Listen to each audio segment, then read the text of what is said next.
अब जब पिछले 5 साल के कुछ आंकड़े लोगों के सर्वे या उस तरह की पड़ताल में निकल करके आए तो पता चला कि 5,000 करोड़ रुपया तो केवल बीजेपी को मिला है और बाकी लोगों को मिला करके कांग्रेस और टीएमसी मिला करके कुछ दूसरे या तीसरे नंबर पर ये लोग हैं। अब अगर जनता का पैसा है और जनता को पता चलना चाहिए, यह टिप्पणी कर रहा है सुप्रीम कोर्ट और इसलिए उसको बैन कर रहा है, तो मुझे लगता है कि इस बात का जवाब पहले सरकार को देना होगा अगर वो इस फैसले के खिलाफ जाती है कि भाई अब जनता का फैसला है तो जनता का पैसा जनता को कैसे पता चले। हमें याद है कि पीएम केयर फंड बना कोविड के समय और उसको भी आरटीआई के दायरे से बाहर रखा गया। एक तो ये बहुत दीगर बात है, देश के लोग पता नहीं 5 किलो अनाज और मंदिर और इस सब से कितना ऊपर उठ के इन मुद्दों को समझेंगे। जैसे उन्होंने कहा कि पीएम केयर फंड में आप पैसा देंगे लेकिन वो आरटीआई के दायरे से बाहर होगी और आरटीआई खुद एक कमज़ोर कर दिया गया एक्ट है। उसमें पहले बहुत पाबंदी थी कि आपको सूचना मिल जाएगी, अब तो सूचना भी नहीं मिल रही। कीले मतलब सोचिए ना, लाल आँख चीन को दिखानी थी, लाल आँख किसानों को दिखा रहे हैं। लाल कारपेट बिछाते हैं अडानी के लिए और वो तो ट्विटर पर सब चल रहा है ना कि कीले बिछा रहे हैं वो, और जैसे किसान दिल्ली आ रहे थे जिल्ले इलाही निकल गए विदेश में। इस सब का जवाब कम से कम लोगों के जहन में तो पैदा हो रहा है कि देना तो चाहिए। आप उनकी मांग पर अपनी बात रखिए। जैसे बार बार मीटिंग हो रही है, मीटिंग में वो मामला बन नहीं रहा है, लखीमपुर खीरी के कोई आरोपी दोषी साबित नहीं हुए। आंदोलन पिछली बार की तुलना में निश्चित रूप से कमजोर है और मुझे लग रहा है वो अम्ब्रेला ऑर्गेनाइजेशन जो बनी थी वो अभी फिलहाल दिख नहीं रही इसकी वजह से। लेकिन सरकार का जुल्म और ज्यादती की तैयारी कई गुना ज्यादा दिख रही है। बीजेपी राजनीति कैसे करती है? एजेंडा आरएसएस का लागू होगा तो आरएसएस का एजेंडा लागू होने से उनका कोर वोटर हमेशा कंसोलिडेट रहता है। मंदिर बनेगा, मुसलमानों को टाइट किया जाएगा, कश्मीर का सवाल होगा, यही सब चलेगा तो उनका कोर वोटर को लगता है कि आरएसएस का एजेंडा लागू हो रहा है। फिर रबर स्टाम्प करके वो सामने कुछ मुहरें रखते हैं, वो हर जाति के लोगों को दे दे रहे हैं जो और किसी के पास मौका नहीं। तो आज की तारीख में बाहर से देखें तो सामाजिक न्याय और पीडीए तो बीजेपी कर रही है, उसके अलावा सब लोग फेल हो जाएंगे। एक ये पहलू जरूर ध्यान रखना चाहिए कि विपक्ष के नेता के पास बहुत सीमित संसाधन होते हैं और जो सत्ता पक्ष है वो किसी भी रूप में नाराजगी को भुनाने के लिए लोगों को ले आएगा। देश की सियासत पे कई बदलाव हो रहे हैं। राजनीतिक लिहाज से भी ये बदलाव देखे जा सकते हैं और सामाजिक लिहाज से भी कई तरह से देश के भीतर कई आंदोलन हो रहे हैं और इन आंदोलनों का प्रभाव देश की राजनीति पर किस तरह पड़ेगा। हाल में सुप्रीम कोर्ट का आज जो फैसला इलेक्टोरल बॉन्ड को लेकर आया उसका राजनीति पर कितना असर है और सामाजिक समीकरण किस तरह से सियासी तौर पर साधे जा रहे हैं या साधे नहीं जा रहे हैं, इसका जिक्र बार बार हो रहा है। हमारे साथ प्रोफेसर लक्ष्मण यादव हैं, उनके साथ हम बातचीत करेंगे। सर स्वागत है बोलता है हिंदुस्तान पर। सबसे पहले अगर मैं आज के जजमेंट की बात करूं, इलेक्टोरल बॉन्ड ये फैसला कैसे पढ़ेंगे आप? क्योंकि सरकार है, सरकार आपको लग रहा है इतनी जल्दी हजम कर लेगी इस फैसले को और कह देगी कि ठीक है आपने कह दिया तो हम मान रहे हैं आपका बात? अब बिल्कुल ठीक बात है कि सरकार इसको हजम तो नहीं करेगी, लेकिन एक सवाल तो खड़ा हुआ है। मुझे याद है कि मरहूम अरुण जेटली सदन में खड़े होकर जब बयान दे रहे थे इसके पक्ष में, और वो कह रहे थे कि काला धन और मनी लॉन्ड्रिंग इस तरह की चीज़ों पर लगाम लगाने के लिए इलेक्टोरल बॉन्ड एक बहुत ज़रूरी चीज़ है और इसी के तहत उन्होंने इसे आरटीआई से बाहर भी रखा था। अब जब पिछले 5 साल के कुछ आंकड़े लोगों के सर्वे या उस तरह की पड़ताल में निकल करके आए तो पता चला कि 5,000 करोड़ रुपया तो केवल बीजेपी को मिला है और बाकी लोगों को मिला करके कांग्रेस और टीएमसी मिला करके कुछ दूसरे या तीसरे नंबर पर ये लोग हैं। अब अगर जनता का पैसा है और जनता को पता चलना चाहिए, यह टिप्पणी कर रहा है सुप्रीम कोर्ट और इसलिए उसको बैन कर रहा है, तो मुझे लगता है कि इस बात का जवाब पहले सरकार को देना होगा अगर वो इस फैसले के खिलाफ जाती है कि भाई अब जनता का फैसला है तो जनता का पैसा जनता को कैसे पता चले। हमें याद है कि पीएम केयर फंड बना कोविड के समय और उसको भी आरटीआई के दायरे से बाहर रखा गया। एक तो ये बहुत दीगर बात है, देश के लोग पता नहीं 5 किलो अनाज और मंदिर और इस सब से कितना ऊपर उठ के इन मुद्दों को समझेंगे। जैसे उन्होंने कहा कि पीएम केयर फंड में आप पैसा देंगे लेकिन वो आरटीआई के दायरे से बाहर होगी और आरटीआई खुद एक कमज़ोर कर दिया गया एक्ट है। उसमें पहले बहुत पाबंदी थी कि आपको सूचना मिल जाएगी, अब तो सूचना भी नहीं मिल रही। तो सरकार इसे हजम करेगी इस बात को लेकर के मुझे भी संदेह है कि वो हजम तो नहीं करेंगे क्योंकि उन्हीं के पक्ष में जा रहा है। लेकिन सवाल बहुत गंभीर खड़ा हो गया है कि क्या इसके पीछे कोई काला धन सफ़ेद कर लिया गया?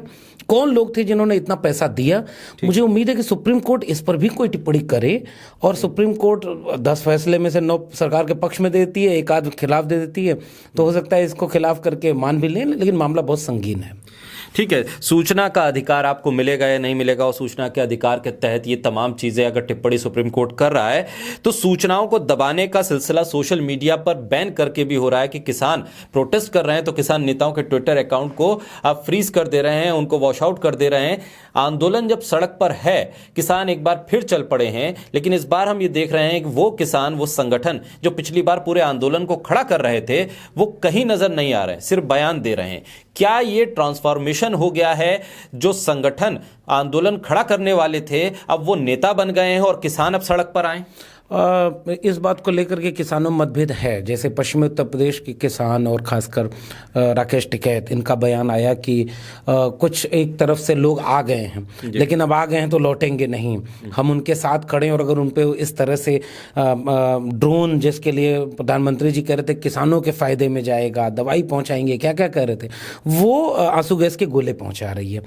इस तरह के दृश्य जब देश में आने लगे, फिर से वही दृश्य की सड़क पर कीलें, बुलडोजर, वो पूरा गार्डर खड़ा करके उसमें सीमेंट भर दिया गया है, ये दृश्य दिखा तो कम से कम उन्होंने उसका विरोध तो नहीं कर सकते। तो जितने संगठन है उन्होंने कहा कि भाई ये हम इनका समर्थन में हैं, और अगर इनके ऊपर इस तरह की जाती और बढ़ती है तो हम इसके पक्ष में उतर जाएंगे। लेकिन ये बात ठीक है कि पिछली बार क्या हुआ था कि मेरे हिसाब से 150 से 200 संगठन, वो एक अम्ब्रेला ऑर्गेनाइजेशन उन्होंने बनाया था, और उसके लिए बहुत मिल करके लोगों ने काम किया। सरकार को ये पता होता है, सरकार तो तमाम लोगों के गठबंधन तोड़ने के लिए क्या क्या करती है, भारत रत्न दे देती है और सब करती है, लेकिन उसके पीछे सरकार यह भी करती है कि जहाँ से एकजुटता बन रही है उनमें से किसी को डरा कर, किसी को खरीद कर, किसी को खामोश करके उसने भी अपनी तैयारी कर रखी थी। किसानों ने ये तैयारी कर रखी थी कि भाई एमएसपी नहीं मिला, आपने कहा था, हम फिर आ रहे हैं, आप जो है 2022 तक किसानों की आय दुगनी कर रहे थे, तो मांग तो आपकी है, तपस्या में कमी आपके है, तो वो सड़क पर उतर आए हैं, विरोध आप कर नहीं सकते। तो कोई भी सरकार नहीं चाहेगी कि संगठन, अम्ब्रेला ऑर्गेनाइजेशन मजबूत हो, तो उनमें से बहुत सारे लोगों को तोड़ लिया जाएगा, डरा लिया जाएगा, या किसी और वजह से वो चुप होंगे। लेकिन फिर भी जो आंदोलन दिख रहा है वो इतना प्रभावशाली तो है कि वो अपना असर पैदा कर रहा है। और कीले, मतलब सोचिए ना, लाल आंख चीन को दिखानी थी, लाल आंख किसानों को दिखा रहे हैं। लाल कारपेट बिछाते हैं अडानी के लिए, और वो तो ट्विटर पर सब चल रहा है ना कि कीलें बिछा रहे हैं वो, और जैसे किसान दिल्ली आ रहे थे, जिल्ले इलाही निकल गए विदेश में।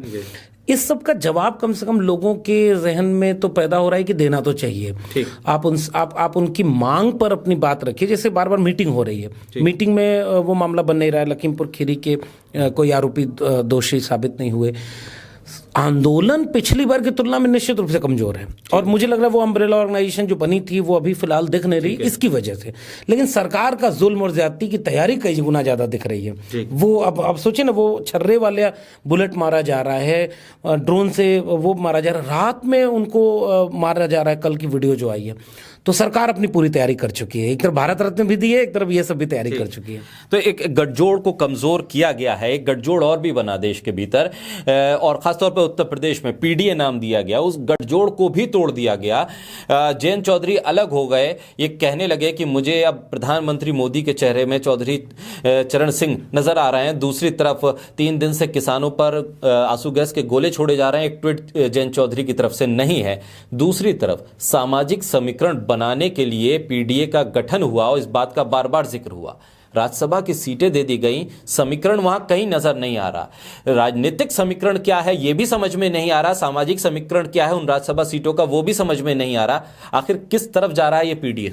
देखिए, उत्तर प्रदेश में सबसे पहली तारीफ तो समाजवादी पार्टी की इसलिए करनी होगी कि जब बहुत सारे लोग भीग गए, डर गए, या इधर से उधर चले गए, तेजस्वी यादव, हेमंत सोरेन, अखिलेश यादव, ये लोग अभी भी अपने विचार पर, अपने संविधान बचाने की लड़ाई पर कायम हैं, और उसी का एक रूप है पीडीए। उन्होंने कहा कि हजारों साल से जिनके साथ अन्याय हुआ है उनको न्याय दिलाने की लड़ाई का नाम है पीडीए। वो समाजवादी विचार है, पिछड़ा, दलित और अल्पसंख्यक, और उन 90% लोगों को हम उनका हक दिलाने के लिए सबको एकजुट कर रहे हैं।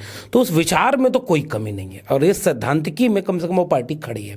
अब सवाल इस बात का पैदा होता है कि जो लोग पीडीए हैं जैसे जयंत चौधरी खुद, वो तो किसान आंदोलन के व्यक्ति हैं। चौधरी चरण सिंह बार बार कहते थे कि मीडिया वाले जब मेरे खिलाफ लिखें तो मेरे लोगों समझना कि मैं तुम्हारा आदमी हूँ, और जब यही मीडिया मेरी तारीफ करने लगे तो समझ जाना कि मैं बिक गया हूँ। चौधरी अजीत सिंह जाते जाते बोले कि किसानों की हिफाजत रखना, इनके ऊपर खुद लाठी पड़ी। अच्छे नेता हैं, मतलब इनको जयंत चौधरी को मैं एक अच्छा नेता मानता हूँ। किस बात का डर, किस बात की लालच? अब अखिलेश यादव से सीटों का झगड़ा हो सकता है, गठबंधन है, इंडिया गठबंधन बना, अभी तक सीटों का झगड़ा चल रहा है। ये बहुत स्वाभाविक है, क्योंकि यहाँ सबके पास एक डेमोक्रेटिक राइट है कि अगर आपको कोई चीज़ पसंद नहीं आ रही तो वो खुल के बोल दे रहा है। बीजेपी में तो अभी कुछ भी सीट बंटवारा नहीं हुआ, मुख्यमंत्री का टिकट काट दिया, मुख्यमंत्री किसी और को बिठा दिया, केवल आंसू बहाए, विरोध में एक लाइन नहीं बोल पाए, क्योंकि उनका राजनीति करने का तरीका बहुत अनैतिक है। वो किसी को कुछ भी कर सकते हैं, यहाँ डेमोक्रेटिक तरीका है। तो छोटी छोटी लड़ाइयां भी दिखती हैं, नंबर एक बात। नंबर दो बात ये कि अगर राम मंदिर या एक अकेला शहर सब पर भारी था तो इस इंडिया अलायंस के लोगों को तोड़ने की जरूरत क्या थी?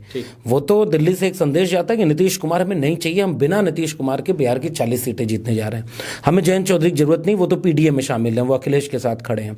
हमें जयंत चौधरी की जरूरत नहीं। क्यों मिलाया जा रहा है? इसका मतलब वो डर रहे हैं, या वो कोई भी कसर नहीं छोड़ना चाहते कि वो इस बार के लोकसभा चुनाव में कोई रिस्क ले। एक दूसरी बात ये हुई, इसलिए उन्होंने खरीद कर, डरा कर, लालच देकर विपक्ष के एक नेता के पास अपने सहयोगी दलों के देने के लिए तो बहुत थोड़ी सी चीज़ें होती हैं।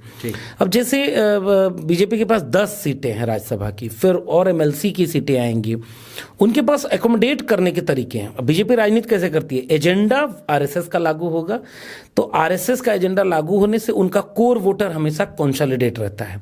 मंदिर बनेगा, मुसलमानों को टाइट किया जाएगा, कश्मीर का सवाल होगा, यही सब चलेगा, तो उनका कोर वोटर को लगता है कि आरएसएस का एजेंडा लागू हो रहा है। फिर रबर स्टाम्प करके वो सामने कुछ मुहरें रखते हैं, वो हर जाति के लोगों को दे दे रहे हैं, जो और किसी के पास मौका नहीं। तो आज की तारीख में बाहर से देखें तो सामाजिक न्याय और पीडीए तो बीजेपी कर रही है, उसके अलावा सब लोग फेल हो जाएंगे। एक ये पहलू जरूर ध्यान रखना चाहिए कि विपक्ष के नेता के पास बहुत सीमित संसाधन होते हैं, और जो सत्ता पक्ष है वो किसी भी रूप में नाराजगी को भुनाने के लिए लोगों को ले आएगा। इसलिए ये आलोचना जायज है। का अनाउंसमेंट हो गया है, 16 में 12 पीडीए है, 16 में 12 लोग पीडीए हैं, लेकिन जहां नहीं है वहां लोग उसकी आलोचना कर रहे हैं। मुझे उम्मीद है कि एक बदली हुई समाजवादी पार्टी मुझे दिख रही है, लेकिन वो अगली बार जब भी कोई ऐसा कदम उठाएगी तो इस बात का जरूर ख्याल रखेगी कि उसके हर एक कदम में पीडीए भी दिखेगा, ऐसा मेरा भरोसा है। पल्लवी पटेल की नाराजगी सीटों को लेकर हो सकती है या और चीज़ों को लेकर हो सकती है, पीडीए नहीं है ये तो दिख रहा है। लेकिन अब जैसे एक है, अब जैसे महिला के नाम पर इसमें जया बच्चन है, दलित के नाम पर वो है, उसमें तो ओबीसी कोई नहीं है। लेकिन हो सकता है मान लीजिए अगली बार कोई एमएलसी की सीट आए, उसमें कई ओबीसी आ जाएं, कई दलित महिला आ जाएं। लेकिन जहां नहीं है, जैसे मुसलमान कैंडिडेट के नाम पर अभी जावेद अली खान ही है, जावेद अली खान आज भी राज्यसभा सदस्य हैं। तो बहुत बड़ा नैरेटिव अगर आप देखेंगे तो समाज है, पॉलिटिकल पार्टियों की आलोचना तो होती है, बीजेपी की आलोचना करने थोड़ी कोई जाएगा, वो लड़ेगा भी तो सपा, आरजेडी और कांग्रेस, इनसे हम शिकायत करते हैं। बीजेपी के यहाँ शिकायत विकायत नहीं होती, जिसका मन किया किया, नहीं किया नहीं किया। तो इस पीडीए में मैं ये उम्मीद रखता हूँ कि अखिलेश यादव जी और उनकी समाजवादी पार्टी अगली बार जरूर इसका ख्याल रखेगी, सांसद के टिकट में भी ख्याल रखी है, आगे भी रखेगी। लेकिन अगर इस लड़ाई को इस तरह से लड़ा जाए कि इसका फायदा बीजेपी को हो जाए तो मुझे इससे थोड़ा सा डर लगेगा कि नीतीश कुमार वाला हाल ना हो जाए, जयंत चौधरी वाला हाल ना हो जाए।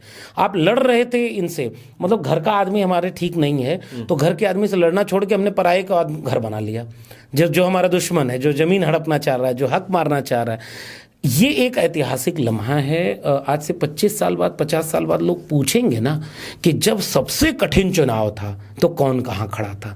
उसकी नाराजगी हो सकती है, दो पार्टियां हैं, अखिलेश यादव से जयंत चौधरी की खूब नाराजगी हो सकती है, टिकट वितरण का झगड़ा हो सकता है, पल्लवी पटेल का हो सकता है, स्वामी प्रसाद मौर्य इस बात से नाराज हो सकते हैं, इसका पूरा हक उनके पास है। लेकिन जब पार्टी बैठती होगी, तो मैं तो खैर पार्टी के बाहर का आदमी हूं, लेकिन मैं ये समझता हूं कि उन नाराजगियों के लिए लोकतंत्र में जगह है। लेकिन अगर ये नाराजगियां कहीं से भी बीजेपी के फेवर में जाएंगी तो मैं इन नाराजगियों को भी संदेह की नजर देखूंगा कि कहीं तेजस्वी यादव के सामने नीतीश कुमार वाला हाल ना हो जाए। भाई 2 मुख्यमंत्री हैं ना इस देश में, एक जेल गया और एक एनडीए में चला गया। ठीक। तो इतिहास पढ़ा जाएगा तो दोनों सामने खड़े होंगे। ठीक वैसे ही तेजस्वी यादव लड़ रहा है और जयंत चौधरी कहाँ चले गए। तो वो पल्लवी पटेल हैं, वो बड़ी नेता हैं, स्वामी प्रसाद मौर्य बड़े नेता हैं। उनके राजनीति पर आप 1 इंच भी सवाल नहीं उठा सकते, उनके विचार पर नहीं उठा सकते। पार्टी के भीतर उनकी नाराजगी बिल्कुल जायज़ है। अच्छा होता कि ये चीज़ें किसी और रास्ते बैठ करके अखिलेश यादव जी खुद आकर के कहते, जैसे उन्होंने एक बयान दिया है कि भाई आगे एमएलसी की सीटें हैं, फिर राज्यसभा की आएंगी, फिर एमएलसी आएंगे, हम सबको अकोमोडेट करेंगे। अगर नहीं करेंगे तो बीजेपी सबको लूट ले जाएगी। तो देश के सामने ये 3 बड़े महत्वपूर्ण मुद्दे थे आज, जिसका जिक्र आज हमने बातचीत पे किया है।